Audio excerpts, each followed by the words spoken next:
Приветствую всех зрителей канала «В путь-дорогу».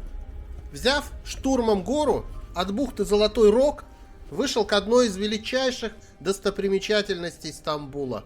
Сзади меня Сулеймания. Скорее всего, заинтересует тех людей, кто смотрел и смотрит фильм «Великолепный век». Эту мечеть построил Сулейман Великолепный. Здесь же похоронены все его родственники, включая его жену Роксолану. В архитектуре мечети много символов. 4 минарета обозначают, что Сулейман – 4-й султан после завоевания Константинополя, а 10 балконов на минаретах, что он 10-й в династии Османов.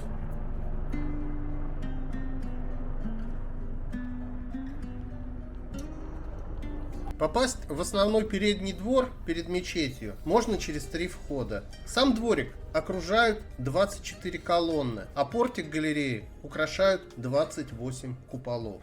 Народу внутри мечети немного. Нет такой толчии, как в мечетях Айя Софии или Голубая на площади Султан Ахмед. Это можно объяснить, что она расположена чуть в стороне от основных скоплений туристов. И для того, чтобы попасть к ней, надо проделать хоть и небольшой, но все же путь пешком.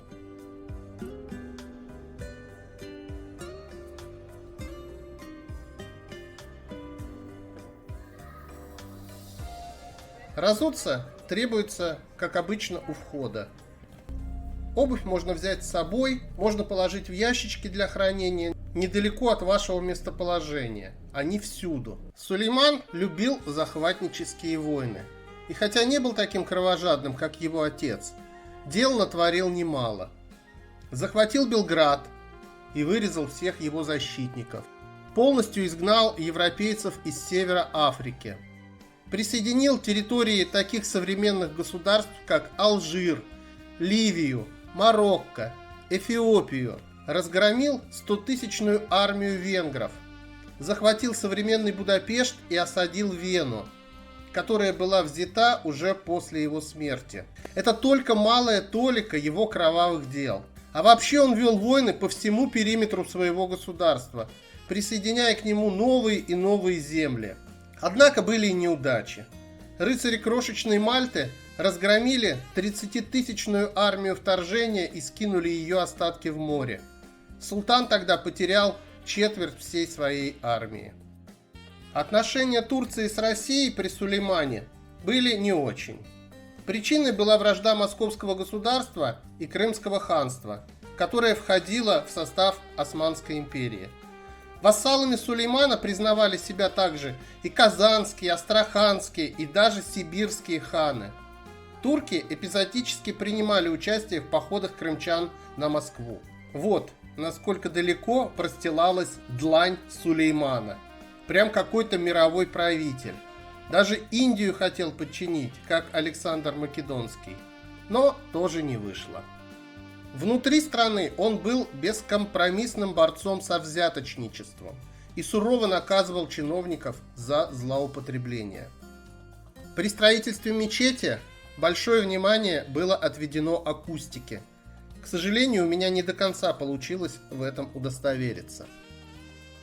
У входящих внутрь мечети ощущение, будто они попадают в окружение потоков света, падающих с небес. Это создается при помощи многочисленных окон, которых в мечети 168. 136 по периметру и 32 окна встроены в купол. Его величие отразилось даже в компьютерных играх. Я играл одно время в Цивилизацию, и Турцию всегда представлял султан Сулейман.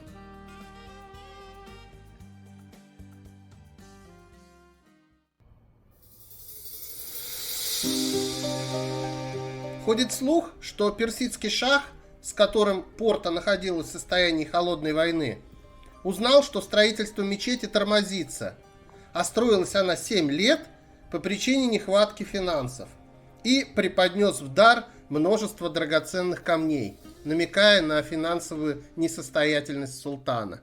Тот расцвирепел и замуровал подарок в стену этой мечети. Я такое вполне допускаю. У мусульман Сулеймана Великолепного принято называть Сулейманом Кануни. Вот как написано на этой табличке.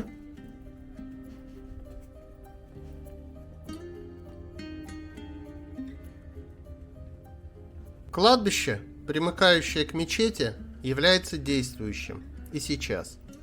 Здесь, в Стамбуле, у этой мечети хоронят только выдающихся людей. Ну, это что-то типа нашего Новодевичьего в Москве. По личному разрешению Эрдогана. Последний похороненный – это предыдущий министр финансов. Разумеется, здесь в мавзолеях покоится и сам султан, и его любимая жена Хюррем. О ней известно, что родом она с территории современной Украины и была куплена рабыней. Так при жизни никому не рассказала, как ее настоящее имя, а мусульманская Хюррем обозначает «веселая». В склеп султана мы попадем, а вот склеп его жены почему-то закрыт.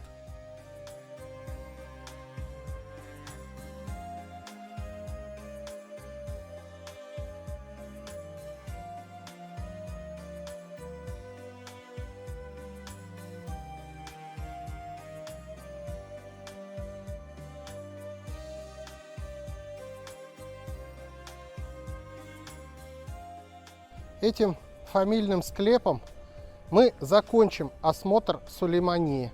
Понравилась она безумно, понравилась она очень.